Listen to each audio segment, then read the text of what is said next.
Shalom, shalom, irmãos e irmãs. Vamos para mais um resumo da nossa atual e próxima paraxá, que é a 48ª paraxá de um total de 54 e a 5ª paraxá de Devarim. O nome dessa paraxá é paraxá Shoftim, que significa juízes. Lemos na Torá, Deuteronômio, capítulo 16, do verso 18 até o capítulo 21, verso 9. Na Haftará, lemos Isaías, capítulo 51, do verso 12 até 52, o capítulo, verso também 12. Na Brit Hadashá, lemos João, capítulo 1, do verso 19 ao 27, e também em João, capítulo 11, do verso 1 ao 57, ou seja, o capítulo 11 todo. Então, esta porção fala da importância de morar e viver em um lugar onde não exista injustiças. Deus se preocupa com isso e nos ensina que a injustiça contamina, destrói e mata. É enfatizado o aspecto do juízo com justiça e verdade, padrão que deveria ser seguido por eles e todos nós até o fim dos tempos. No primeiro verso, há o estabelecimento de juízes, Shoftim, que dá um nome à porção, e também o Shotrim, que são os oficiais ou até mesmo policiais. Os juízes eram pessoas encarregadas de legislar, de decidir, julgar as causas do povo, conforme a palavra de Deus. E os oficiais, os policiais, eram aqueles que executavam a lei, aplicavam e faziam cumprir a decisão do juiz sobre o povo. Os juízes até mesmo teriam que criar leis com base na Torá para atender o povo até mesmo em situações novas, sempre zelando pela justiça e pela verdade. Por 2 vezes, no verso 20, é repetida no original, no hebraico, a palavra tzedek, tzedek, tzedek, tirdof, que significa justiça, justiça, perseguirás. Ou retidão, tzedek, além de justiça, significa retidão, andar em linha reta. Isso é justiça, retidão. Não ir nem para a direita, nem para a esquerda, mas em linha reta, em retidão, em justiça. E a esta, tu, irmão e irmã, perseguirás, e buscarás com todas as suas forças. E não é a tua verdade, ou a verdade do outro, mas a verdade plena, que é a verdade de Deus, pois toda injustiça precisa de expiação, que é a própria justiça. A paraxá toda alerta para que não haja impunidade, pois a impunidade contamina a terra e a sociedade. Eles deveriam nomear juízes idôneos e capacitados. Eles deveriam cumprir requisitos para a função, como julgar com retidão, com justiça, sem torcer a verdade. Também não poderiam fazer acepção de pessoas, sendo então eles deveriam ser imparciais. Também não poderiam aceitar suborno de qualquer natureza, nem dinheiro, nem presente, nada. E o julgamento deveria ser completamente baseado na justiça e verdade de Deus. Em Jerusalém, eles teriam o Sanhedrin, que é a mais alta corte legislativa do país. Também, em cada cidade de Israel, teria o seu próprio Bet Din, seu próprio tribunal. Quando a cidade era pequena, um tribunal com 3 juízes era necessário para julgar problemas ligados a dinheiro e propriedade. Porém, só 3 juízes não poderiam julgar casos de vida ou morte. Uma cidade maior deveria ter um tribunal, um Bet Din, com 23 membros, que além de julgar as causas do povo, também poderia decretar, quando fosse justo, uma sentença de morte. Se os juízes estavam indecisos a respeito de um caso complexo, eles deveriam viajar até o Sanhedrin, que é o grande tribunal.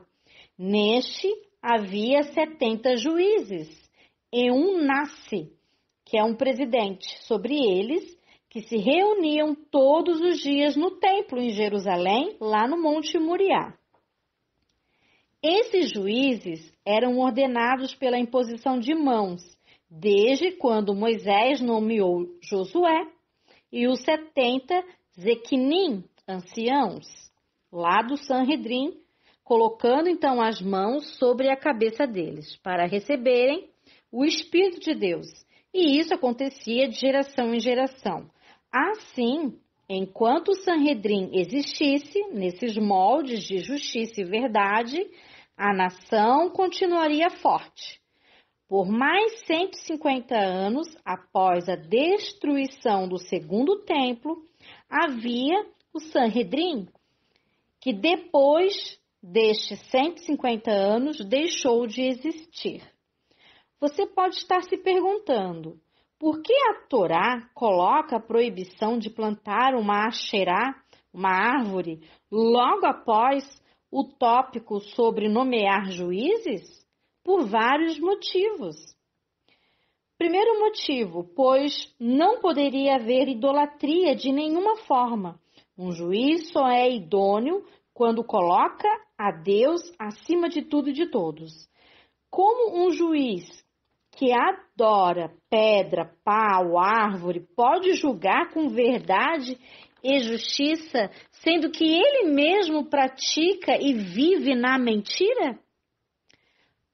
Segundo aspecto, na Bíblia, dentro do contexto original, as pessoas são comparadas a árvores. Vemos isso em várias passagens.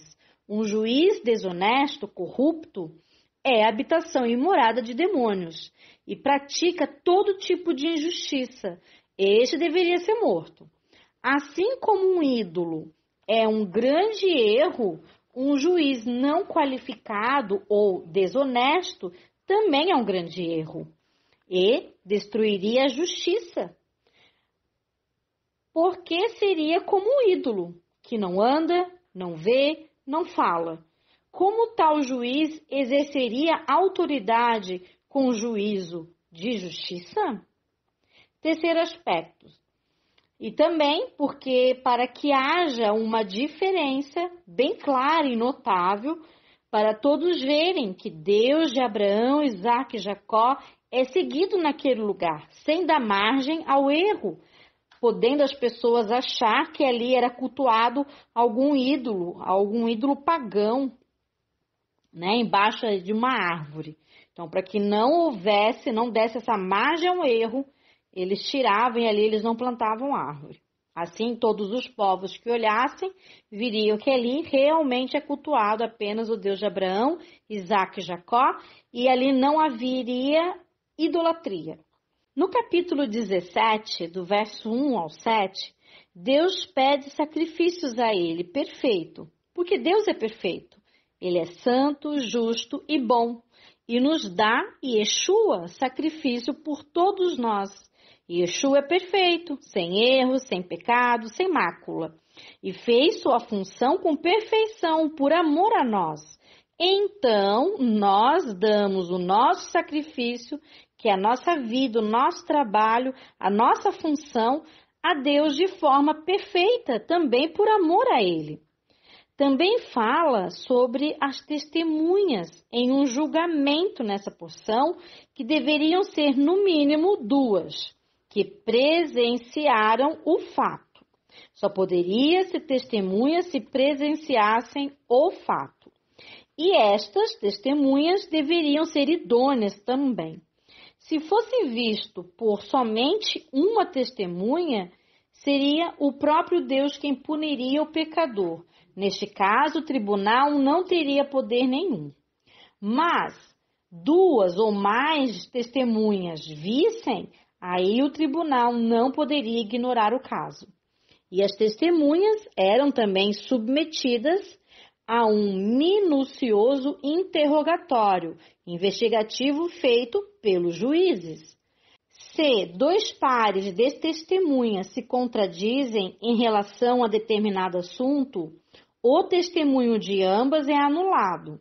E quando as testemunhas são falsas, seriam tratadas como conspiradoras, e elas receberiam aquilo que planejaram para sua vítima, como, por exemplo, se acusaram de assassinato e o acusado receberia pena de morte, então, no lugar deste, as testemunhas que conspiraram seriam condenadas à morte.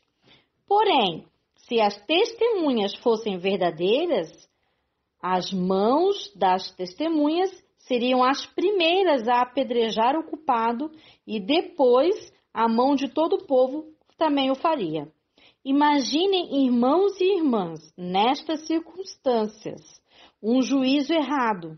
Seria sangue inocente sendo derramado, que clamaria por justiça perante Deus, e Deus não esquece jamais, enquanto não houver remissão do sangue inocente.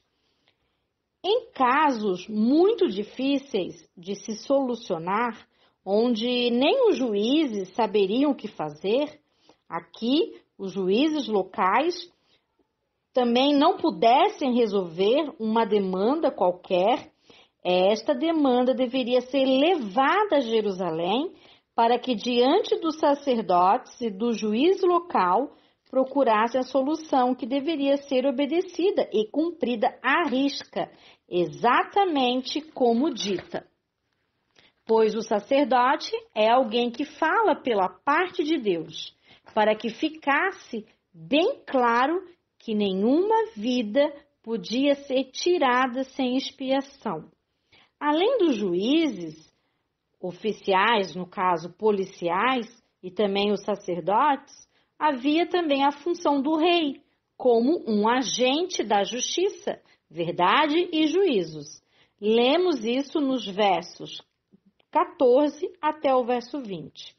Sobre o rei, em termos morais e proféticos.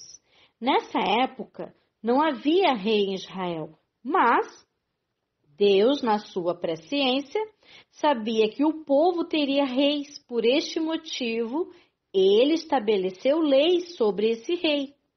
E Adonai já alertava para alguns perigos.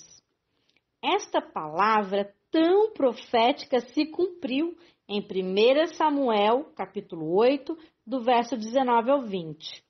Então, Deus instrui que, primeiro, o rei deveria ser escolhido pelo Eterno, que escolhe segundo o coração e mente. Segundo, o rei deveria ser israelita e não de outra nacionalidade. Terceiro, o rei deveria ter para si uma cópia da Torá, da palavra de Deus. Quarto, o próprio rei deveria dar exemplo no cumprimento da Torá. Quinto, ele, o rei, não deveria manter cavalos demais, porque na época o Egito era famoso pela sua criação de cavalos. E se um rei quisesse muitos cavalos, poderia estabelecer alguns judeus no Egito para que lhe mandassem cavalos de lá. Não era esse o propósito do Eterno, ele não queria que os judeus voltassem para o Egito, e muito menos permanecessem lá, pois o Egito é um país perverso, mergulhado em idolatria e erros, pecados, e com certeza influenciaria negativamente a nação de Israel.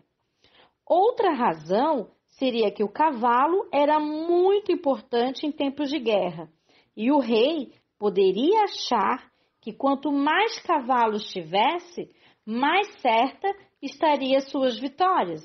E já sabemos que um rei judeu deve saber que é Deus quem lhe dá a vitória, independente se ele tem cavalos ou não em seus estábulos. Sexto, o rei não deveria exagerar no acúmulo do ouro ou da prata.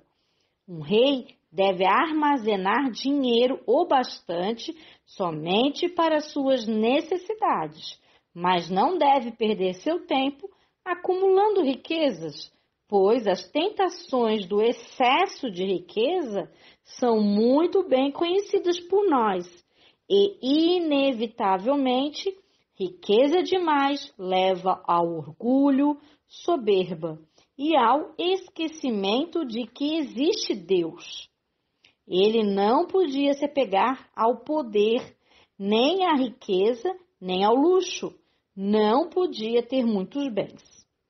Sétimo, o rei não deveria ter muitas esposas, porque muitas mulheres iriam desviar o coração do rei de Rashem. Aos reis também era dito, como lei, se casar somente com mulher temente a Deus, para não cair em idolatria. O rei se preocuparia que o país estivesse funcionando de acordo com a lei de Deus e também lideraria em caso de guerra. Mas a nação de Israel deveria também cumprir 3 leis ao se estabelecer na terra de Israel, que seria: primeiro, coroar um rei escolhido por Deus; segundo, exterminar os descendentes de Amaleque; e terceiro, construir um Bet Hamikdash, um templo fixo. Sabemos que até mesmo as profecias bíblicas sobre a era messiânica falam sobre o rei Yeshua, da descendência de Davi. Portanto, a monarquia é uma situação desejada por Deus. O povo de Israel, quando pede um rei ao profeta de Deus, Samuel, apenas erra no motivo, que foi para que possamos ser como os povos à nossa volta. E por esse motivo é que o profeta reagiu com desapontamento e ira, pois a nação de Israel não deve desejar ser como as nações à sua volta. A nação de Israel deveria ter pedido um rei que os liderasse, inspirasse e fosse exemplo de alguém que serve a Deus de forma sincera e verdadeira. No capítulo 18, inicia ali falando de outros agentes da justiça e juízos de Deus, os sacerdotes levitas, que tinham como herança o Senhor.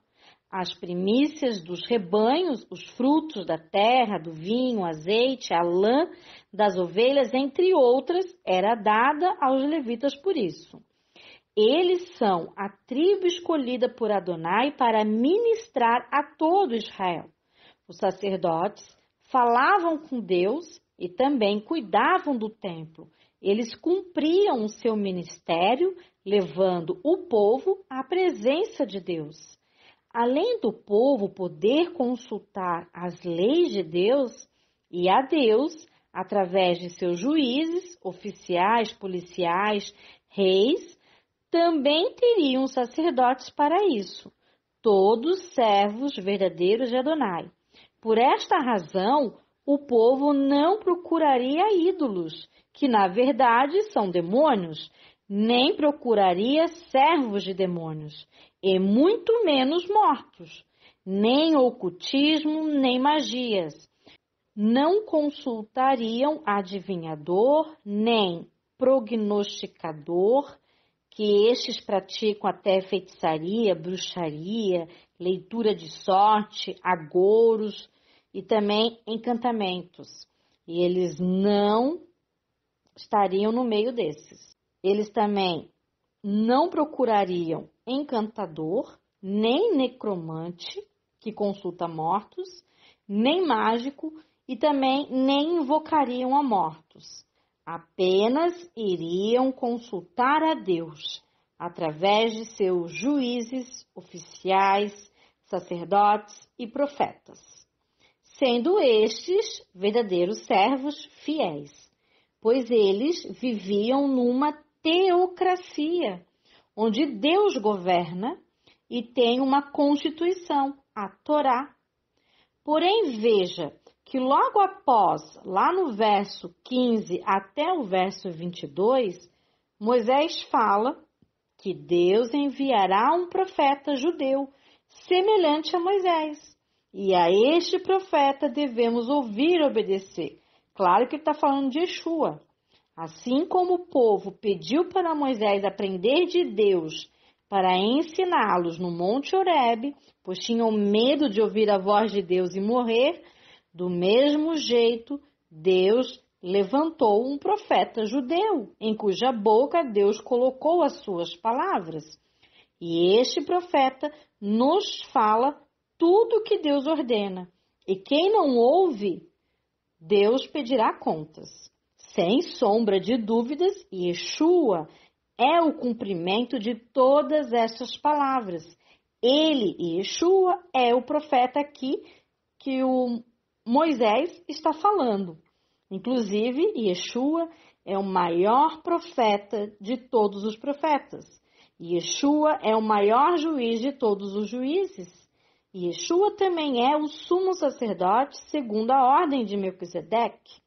E também o Rei dos Reis e Senhor dos Senhores. Yeshua hoje está nos céus, assentado à destra do Pai, exercendo o papel de sacerdote real, intercedendo por nós dia após dia. Em Apocalipse, Revelação, João teve a visão de Yeshua como juiz, com os pés reluzentes. Yeshua é eterno juiz, rei, sacerdote e o maior de todos os profetas. E Deus quer que você, irmão e irmã, consulte a Deus somente, através da sua palavra, através de Yeshua. Yeshua é a palavra de Deus é Yeshua. Para isso, leia a Bíblia de Gênesis ao Apocalipse, no contexto original bíblico-judaico. Qualquer profeta que presumir falar alguma palavra que Deus não mandou falar, ou falar em nome de outros deuses, esse profeta é falso e será morto, pois sua palavra não se cumpriu como profetizou e não mostrou temor a Deus. No capítulo 19, lemos sobre as cidades de refúgio, e um dos textos mais intrigantes na leitura desta porção é a questão do vingador de sangue, que começa com a segunda história do livro de Gênesis, quando Deus fala com Caim, lá em Gênesis capítulo 4, verso 10. E ele disse: "O que você fez? A voz do sangue de seu irmão clama a mim do chão. Então agora você é amaldiçoado pela terra, que abriu a boca para receber o sangue do seu irmão da sua própria mão, Caim. Sangue inocente que é derramado no chão terá que ser vingado para sempre. Deus vê e o sangue será vingado, mais cedo ou mais tarde. Este é um princípio verdadeiro. Agora, em Shoftim, a diferença entre um assassino premeditado e aqueles que mataram uma pessoa por engano está sendo administrada e as regras estão sendo estabelecidas por causa da justiça de Deus. A Torá não julga com olhos vendados, mas com os olhos da sabedoria e misericórdia de Deus. Por outro lado, a Torá afirma que uma pessoa que premeditou o assassinato deve ser tratada da seguinte maneira: você não deve mostrar pena para com ele. Assim você purificará Israel do sangue dos inocentes e será bem com você. Isso fala em Deuteronômio, capítulo 19, verso 13. A palavra de Deus nos instrui a não ter piedade de um assassino e ter piedade da vítima assassinada e dos seus, e a purificar o sangue dos inocentes. Não ignore a dor e o sofrimento das vítimas e nem das suas famílias. Puna o assassino, para que todos vejam a punição, e assim não irá imitá-lo, matando mais inocentes. Deus, que criou o mundo, nos tirou do pó da terra e nos deu a respirar através da boca dele. Então ele sabe o que é melhor para a humanidade e ele nos ordena a purificar o sangue do inocente, através de julgamentos justos, onde o assassino que quis matar, que teve a intenção de matar, seja morto. Deus pede, limpe o derramamento de sangue. O sangue do inocente, o chão não aceita, enquanto ele não for vingado. E enquanto não for vingado, continua a ser uma maldição para o assassino, mas também para a comunidade coletiva daquele lugar, que deixou o assassino impune.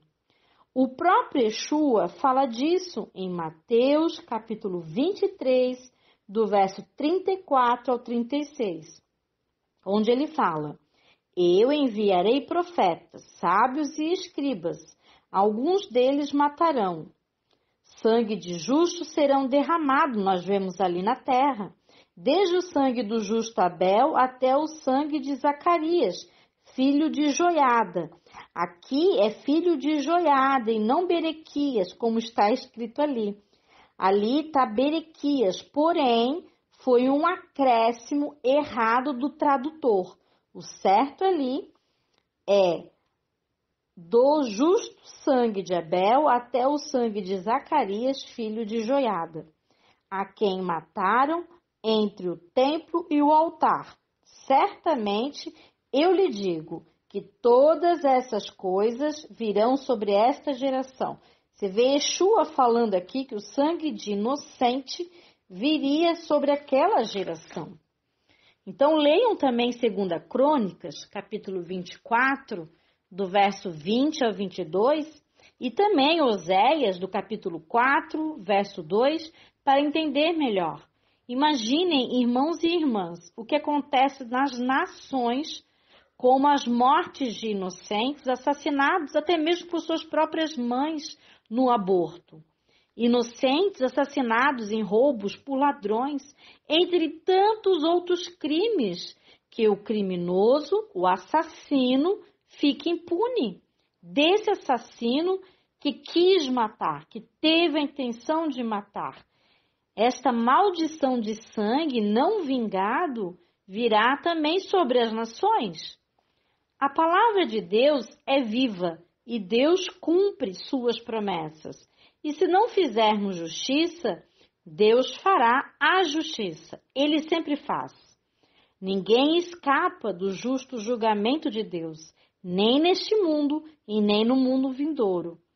Ao assassino que não teve a intenção de matar, era colocado numa das 6 cidades de refúgio, entre os levitas, e ali ficava até a morte do sumo sacerdote, onde era liberto. Não tire a vida, nem reduza a vida do próximo. Não tire a terra do próximo e nem reduza a terra do próximo.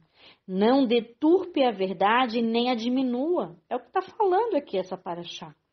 Extermine o mal do meio de ti, de dentro de ti, para que os que ficarem o ouçam, temam e nunca mais tornem a fazer semelhante mal no meio de ti, e nem a ti mesmo. O capítulo 20 lida com diversos aspectos da conduta do povo, quando vai à guerra, e já começa exortando o povo a não temer os inimigos, pois é o próprio Deus que luta por eles. Quando o povo era chamado para a guerra, o sacerdote era o primeiro a dar uma palavra de ânimo, e depois os oficiais explicavam as responsabilidades do povo e as exigências para sair à guerra, que era um coração desembaraçado, sem apego às coisas do mundo e a plena confiança no Senhor. O medroso e tímido não deveria ir em hipótese alguma.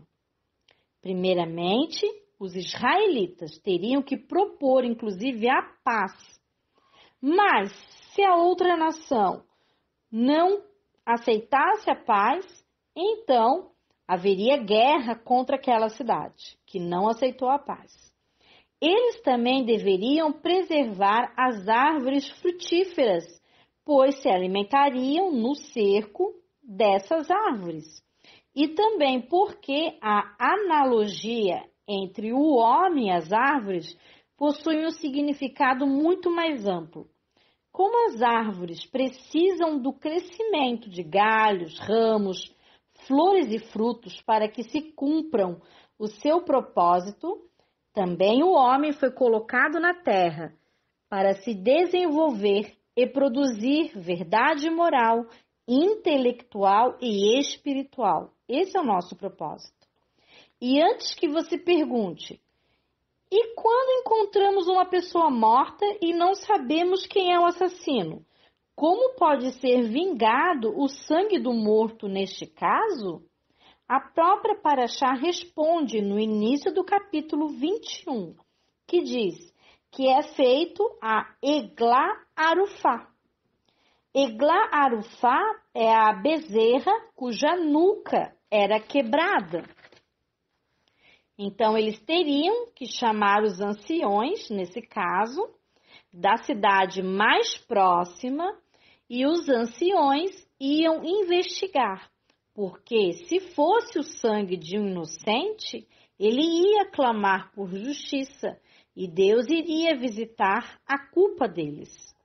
Então, eles pegavam uma novilha, que nunca foi levado jugo sobre ela, e a desnucavam perto de um ribeiro, de um vale de terra dura, que nunca foi arado. Eles quebravam a nuca da bezerra com um machado. Todos os líderes da Torá que vivem naquela cidade mais próxima deveriam lavar as suas mãos naquele vale e declarar: Iadenu lo shafru et hadan hazeh, que significa: nossas mãos não derramaram esse sangue e não sabemos quem o fez. Veja que o vale onde a bezerra, essa novilha, é morta, é um local ermo e estéril, onde nada cresce. Tudo isso mostra o quão terrível é o assassinato. O assassino tirou a vida da vítima e, com isso, impediu que ela perpetuasse e continuasse a viver. Deus está nos dizendo que se nós nos preocuparmos com o sangue inocente derramado, o próprio Deus se preocupará para que chegue o tempo da era do Messias Yeshua, onde todas as mortes de inocentes cessarão e haverá paz. Para a conclusão dessa porção, nós lemos Isaías, capítulo 51, verso 12, até 52, verso 12. Eu vou estar lendo, então, essa parte agora e fazendo as devidas correções. E ali fala: eu sou aquele que vos consola. Quem, pois, és tu para que temas o homem que é mortal, ou o filho do homem que não passa de erva? Quem és tu que te esqueces do Senhor que te criou, que estendeu os céus e fundou a terra, e temes continuamente todo dia o furor do tirano que se prepara para destruir? Onde está o furor do tirano? O exilado cativo depressa será libertado. Lá não morrerá, lá não descerá à sepultura. O seu pão não lhe faltará, pois eu sou o Senhor teu Deus, que agita o mar, de modo que brame as suas ondas. O Senhor dos exércitos é o meu nome. Ponho as minhas palavras na tua boca e te protejo com a sombra da minha mão, para que eu estenda novos céus, funde nova terra e diga a Sião: tu és meu povo. Desperta, desperta, levanta-te, ó Jerusalém, que da mão do Senhor bebeste o cálice da sua ira, o cálice do atordoamento, e o esgotaste. De todos os filhos que ela, Jerusalém, teve, nenhum a guiou. De todos os filhos que criou, nenhum a tomou pela mão. Isso aqui, irmãos e irmãs, é referente às filhas de Jerusalém. As igrejas gentílicas do cristianismo é filha de Jerusalém e em nenhum momento consolou a Jerusalém. É isso que está falando aqui a passagem. Mas Deus fala que é Deus de Jerusalém, Deus de Israel. Esse é o povo dele. Nós devemos, sim, consolar Israel. Estas duas coisas te aconteceram quem teve compaixão de ti, Israel, Jerusalém. A assolação e a ruína, a fome e a espada. Quem foi que te consolou, Israel?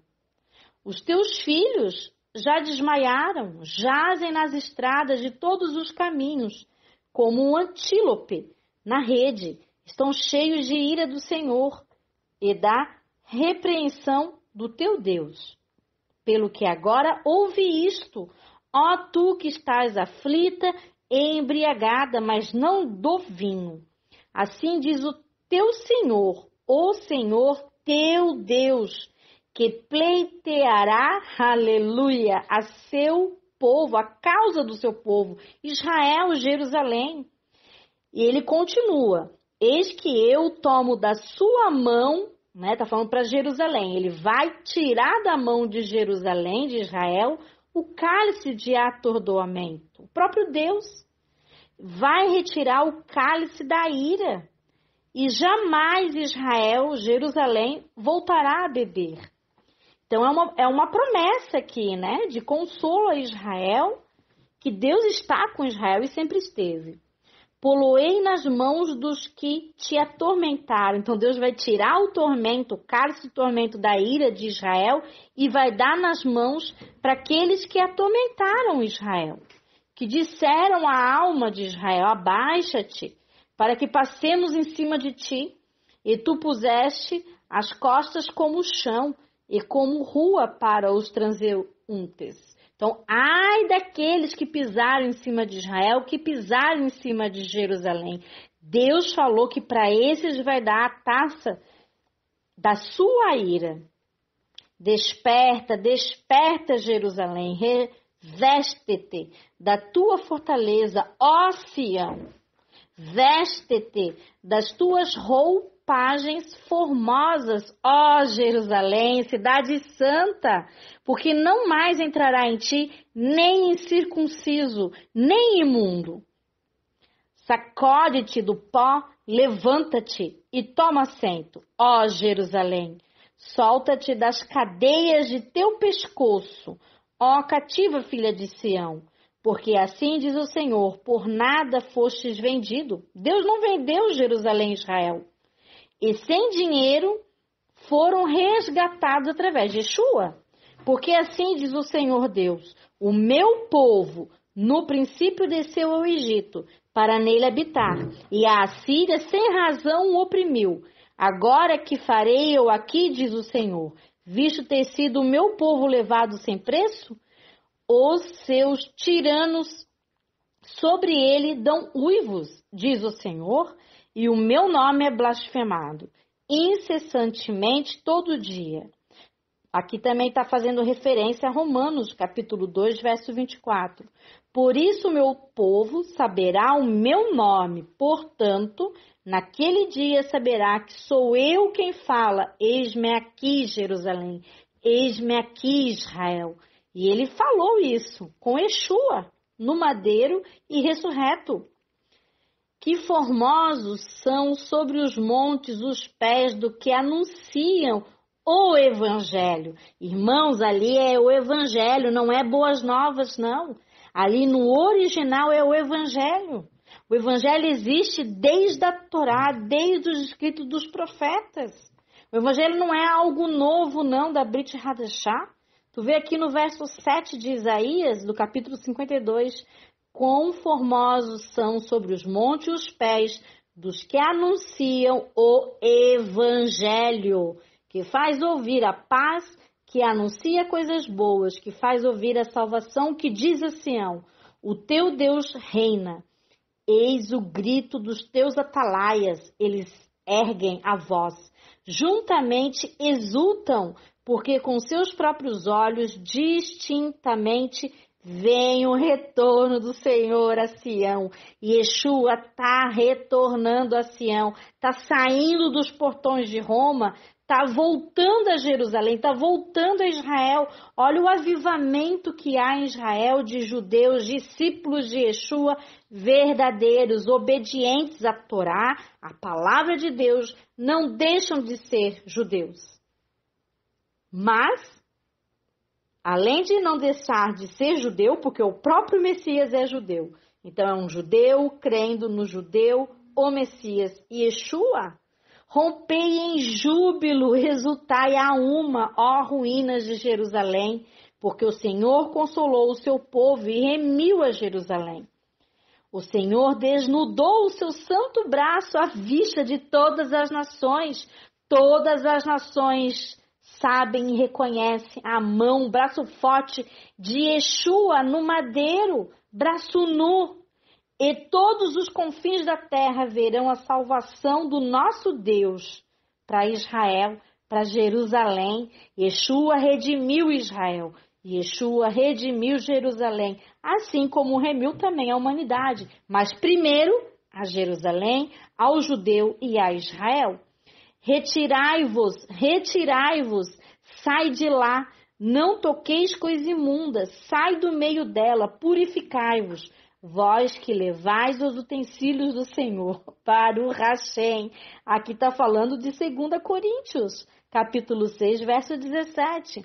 Porquanto não saireis apressadamente, nem vos ireis fugindo mais, porque o Senhor irá diante de vós, e o Deus de Israel será a vossa retaguarda. Falando sobre o Mashiach, Yeshua, aqui fala que Deus é Deus de Israel. Não existe Israel espiritual. O que existe é Israel, povo de Deus judeu, que de antemão escolheu, desde Gênesis 12, ele escolheu a Israel e aos judeus. Graças que ele não esqueceu de Israel, porque nós, os não-judeus, através de Yeshua, nós que somos não-judeus, discípulos de Yeshua, fomos enxertados em Israel. Se Deus não esquece Israel, não vai esquecer os enxertados que estão em Israel. Baruch Hashem. Geralmente, esta paraxá cai no início da preparação para as festas de trombetas, Yom Teruah, no mês de Elul, que marca a preparação para o grande juízo. Há a tradição bíblica judaica que Deus possui um livro que é dividido em duas partes, no livro dos justos e no livro dos ímpios. Esse compêndio todo é o livro de Deus. O livro dos justos é chamado de livro da vida. Paulo menciona esse livro em Filipenses, capítulo 4 e 3. Em Apocalipse também é mencionado por João, capítulo 3, verso 5, capítulo 13, verso 8, capítulo 17, verso 8, entre outras. Yeshua fala também em Lucas, capítulo 10, verso 20, que o maior motivo de alegria para os seus discípulos é o fato de que seus nomes estão escritos nos céus, neste livro da vida. Também aparece em Hebreus, capítulo 12, verso 23. Natanar também é citado em Êxodo, capítulo 32, do verso 32 ao 33, em Salmos 69, verso 28 e também no Salmo 139, verso 16. Também em Daniel, capítulo 12, verso 1, e entre outras. Os rabinos judeus têm a consciência da existência desse livro, que é o livro da vida. Em breve, estaremos celebrando a festa da trombeta, ou festa do shofar, que em hebraico é Yom Terumah. É a única festa que Deus não explica o motivo dela ser celebrada, mas pede para se tocar o shofar e fazer festa solene.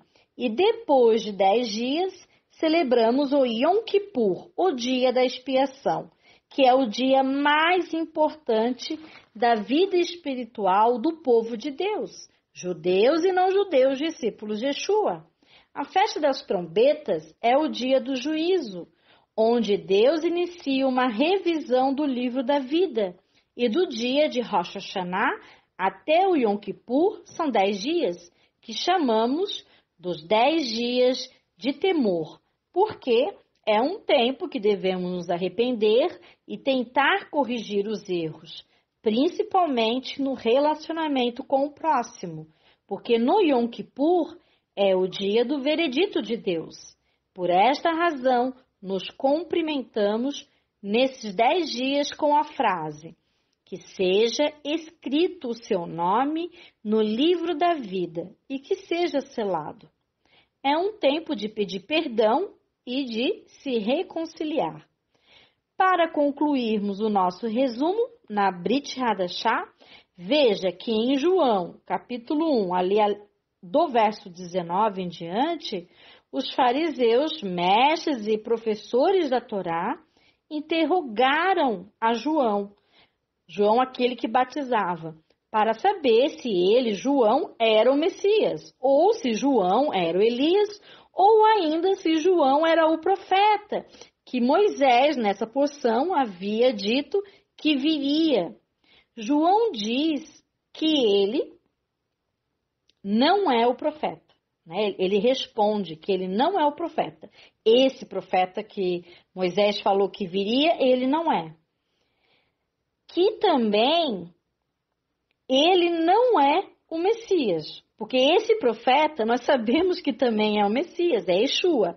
Então, o próprio João falou, não sou esse profeta, que inclusive é o Messias. E no verso 26, João diz que no meio de vós, no meio de vocês, ele estava falando com os fariseus. Então, João falou que no meio dos fariseus estaria ali, desde aquele momento, o Messias, Yeshua. Yeshua é fariseu, porque Yeshua é também, além de ser fariseu, ele é mestre da Torá e professor da Torá. Além de todo fariseu também saber e ensinar a Torá, também sabiam e ensinavam que haverá a ressurreição dos mortos. Então, cuidado, irmão e irmã, para não julgar errado os fariseus, pois o próprio Messias Yeshua é fariseu e também o próprio apóstolo Paulo também é fariseu, de família farisaica. Isso Paulo fala em Atos, capítulo 23, verso 6. Leia! E que as escamas de seus olhos caiam, assim como o tampão de seus ouvidos. O próprio Yeshua, no capítulo 11 de João, nos mostra que quem crê nele, como diz as Escrituras, ou seja, a Torá, será ressuscitado, pois Yeshua é a ressurreição e a vida. E quem crê em Yeshua, ainda que morra, viverá, pois não morrerá eternamente.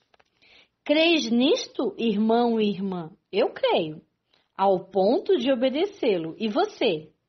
Yeshua morreu e ressuscitou pela nação de Israel. E não somente pela nação de Israel, mas também para reunir em um só corpo os filhos de Deus que estão dispersos nos 4 cantos da terra, judeus e não judeus, discípulos de Yeshua. Quem são os discípulos que creem em Yeshua verdadeiramente? Aquele que faz as obras que Yeshua realizou. Isso fala em João, capítulo 14, verso 12. Aquele que obedece aos mandamentos também. Isso fala em João, capítulo 14, verso 15. E no mesmo capítulo 14, no verso 21. E nos obedientes justos, Yeshua e Deus faz morada dentro dos obedientes, nos seus corações e nas suas mentes. Obedeça, irmão e irmã, e eles, Deus e Yeshua, farão morada dentro de ti, e o teu nome será escrito no livro da vida, e que isso seja selado. Shalom, shalom, e bons estudos e juízos a todos!